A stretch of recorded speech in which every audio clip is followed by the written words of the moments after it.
Last week, we talked about the power of the white male voice, and Pastor Mel talked about the history and strength displayed by black people.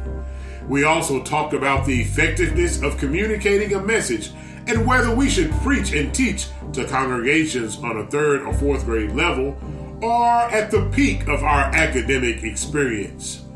This week, the call to missions, walking in the calling and calling others to missions. Tweet and post using the hashtag PastorJDO3 or JDO3 Podcast.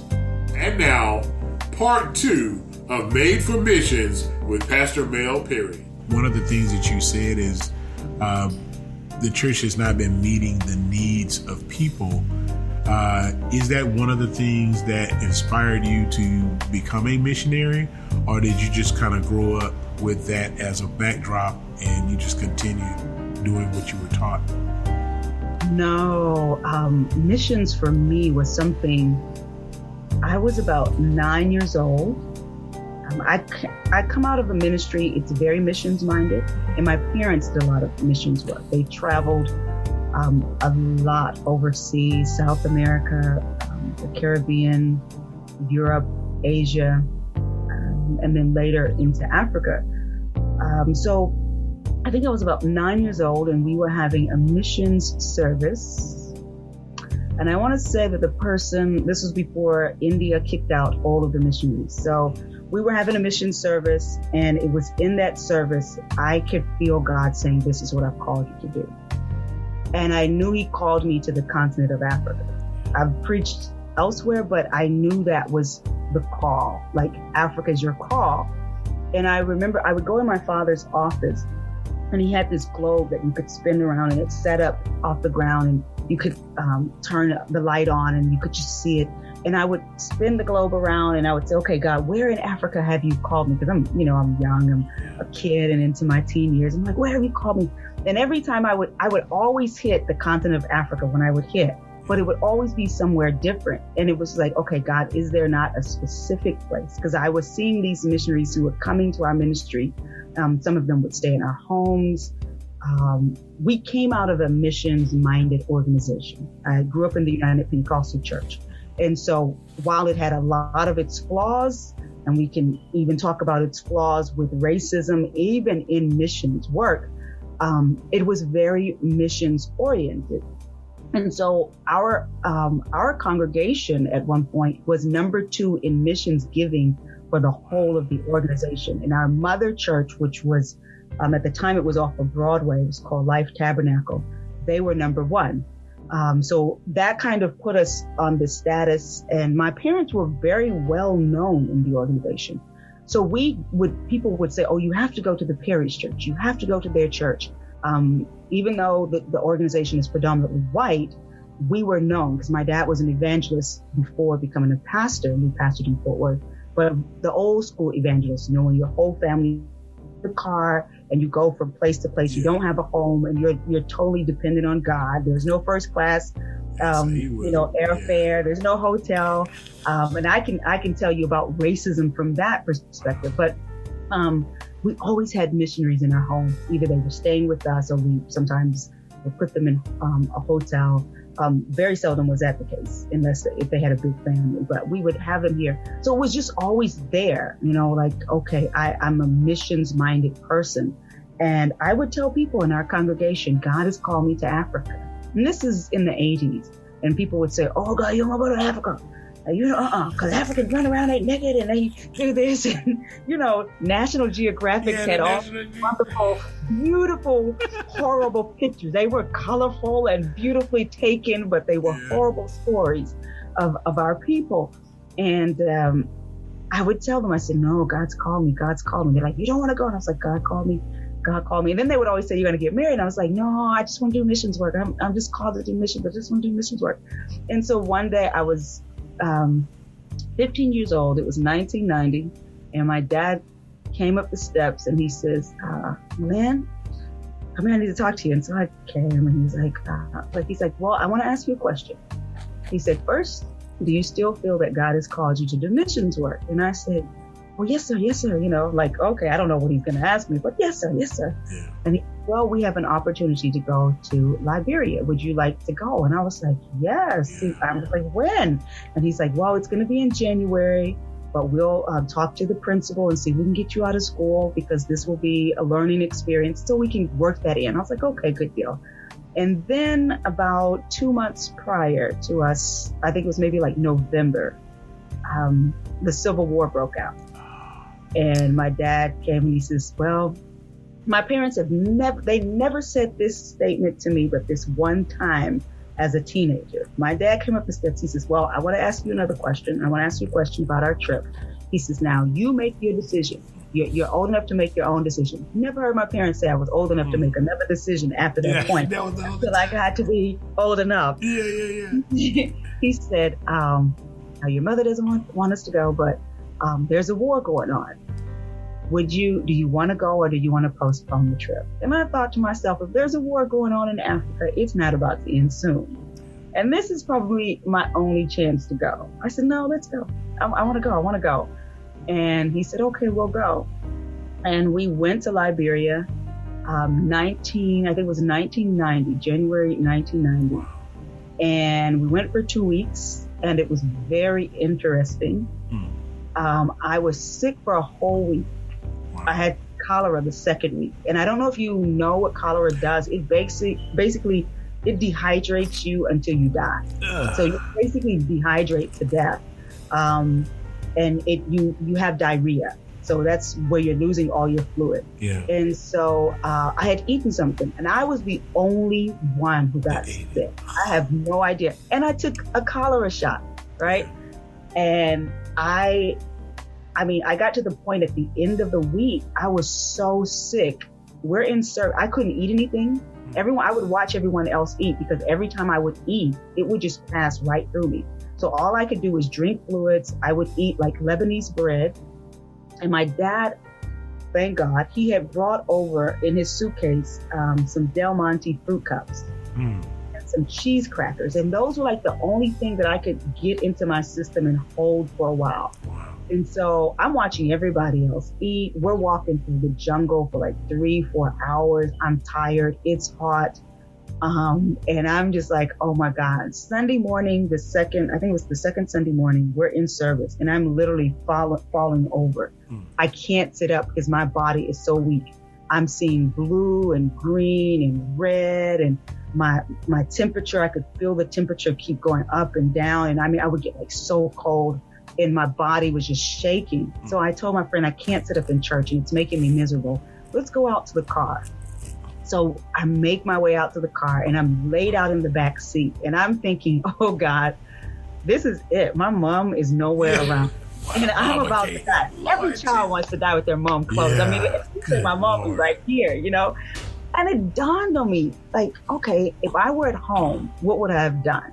As a kid, whenever I was sick, I always went to my mom and like, Mom, pray for me. I never went to my dad. I don't know why, but I would always say to my mom, pray. And my mom would pray. So I said to my friend, I said, go get your mom. And her mother was from Ethiopia. Her father was African-American who had been in the service and he met her, but he looked every bit of West African. So I said, go get your mom because I knew she was a praying woman.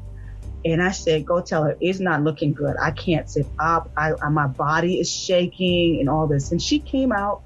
And I don't know if you've seen Ethiopians, but they bounce when they do stuff, when they're doing their religious. It's just something about them. So she was bouncing and praying. I could see her because my head was laid back and I'm looking at her and she was just praying and she's praying. And she said, all right, in Jesus' name, it's already done. And I'm thinking like a whole week I've endured this. Why didn't I think about this? When they got out of the service, I was sitting up in the back seat, laughing, talking. And I was like, oh my goodness, I could have been enjoying food. If I had asked this lady to pray for me, here I am about to die. Yeah. And this family went through the war. They literally had to live on the floor. They had to crawl on their bellies because of what was going on. But it was just an interesting experience being there, reading the paper about, where the people were, how close they were, where we couldn't go, and we had to bribe people, and so forth. And so when I got home, I had lost so much weight I wore a size 8.5 when I left. I've talked to people and they said this is medically impossible. And I said, you know what? Talk to my mom. I wore a size 8.5 when I left. I wear a size 8 now. I had lost so much weight. My mom looked at me and screamed, oh my God, what happened to my child? And I was like, oh my goodness, Mom, I had the best time in the world. I was like, I even got sick for a whole week and I thought I was gonna die. And the missionary wife prayed for me. And I was hooked. And people were like, I bet you won't go to Africa now. And I was like, oh my goodness, I'm in love. I'm in love. And that was the first time I went. And it would be many years. That was 1990. The next time I went was 2003. But after that, it was just a continual thing for me. And I have loved it. I love the good, the bad, what is uncomfortable. I know what it is to have to squat over a hole and use the bathroom.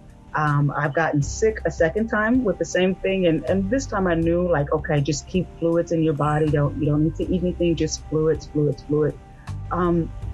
But it's just become a part of my life. They're family to me. I always say Kenya is my heart.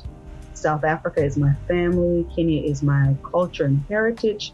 And South Africa is the relationships. And I've been blessed to visit several of the East African countries and to go to South Africa and Namibia. So I've just been blessed. Well, what is it like for you to hear us Americans? Oh, it's a pandemic. Oh, we're gonna struggle. Oh, I can't get my Starbucks. Oh, the grocery store. Oh. After you've been on a mission trip, don't you just look like, this ain't struggling? No, and it's funny because there are certain things I think where we are worse off in this country as Black people. And then there are times when I think we are way better off than we can imagine, and I tell people all the time when I take a shower, I am so grateful almost every time I take a shower because I know what it is to take a shower out of a dirty bucket with bugs and everything in it. And I can't ask the people, can you clean this bucket? Because the water to clean it is what it's precious to them. They don't have water to waste and clean the bucket out.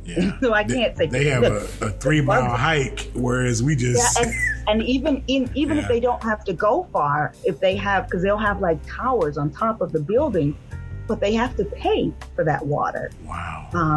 And then sometimes there's nowhere, you can't even walk to get water because a drought. So I've been in places where they told me for 3 months they weren't able to bathe.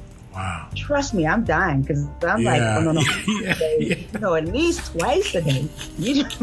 And I'm sitting in a car with them and we have to roll the windows up because there's no tarmac roads. It's just dirt and we're way up in the highlands where people don't go and up in the upcountry. And we have to roll the windows up and I'm like, Jesus, I need you to be a nose plug right now. Okay? Because I'm suffocating, but they have family. And I saw a video the other day and it says that the Black man in America is way better off than the African. And I thought, first of all, it was a white person who posted that. Yeah, I was going to say. And it was a white person who has very little interaction with the Black community. Yeah. So you don't get to, repost. And I think as Black people, we have to be careful when we're engaging each other, especially with social media now. Mm-hmm. Back in the day, we could do these kind of things and we could chastise each other because it pretty much is going to come on C-SPAN or BET.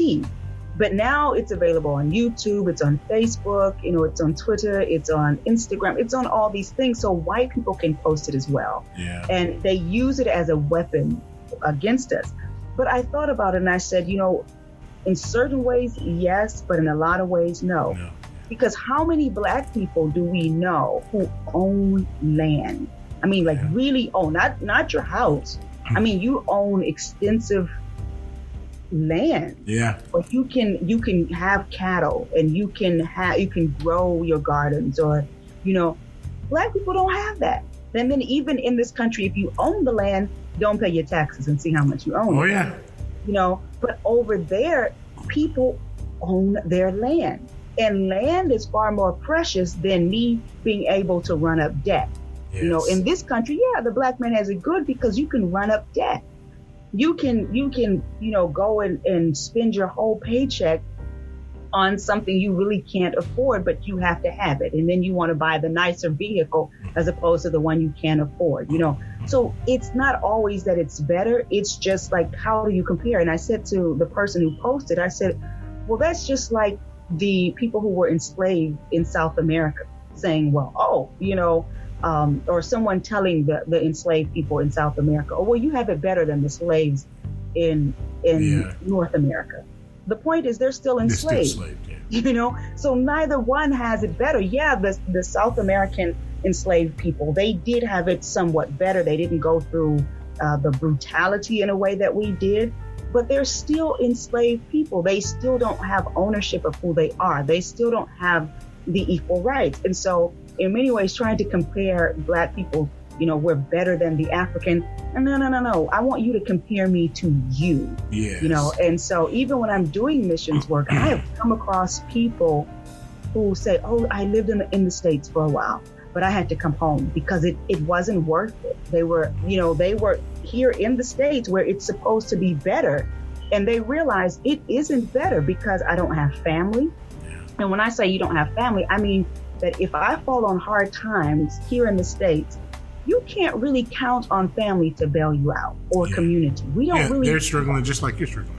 Right. And then we don't have that compassion that we had years ago where community took care of each other. But that still exists in Africa. If you're struggling, we're going to work this field together. We're going to help you together. We don't really have that. And so I've known people who have had to leave, and they were in the States for 10 or so years. And they're like, no, I have to come back to Kenya or wherever it is. Wow. And then some people do make it. But what is better? Thank you for listening to part 2 of Made for Missions with Pastor Mel Perry. Next week, we invite you to continue the dialogue and join the discussion as we talk about the sense of community found on the mission field and talk about the pros and cons of living in Africa and America. Tweet and post using the hashtag PastorJDO3 or JDO3 Podcast. We look forward to having future discussions with you on Pastor JDO3, the podcast.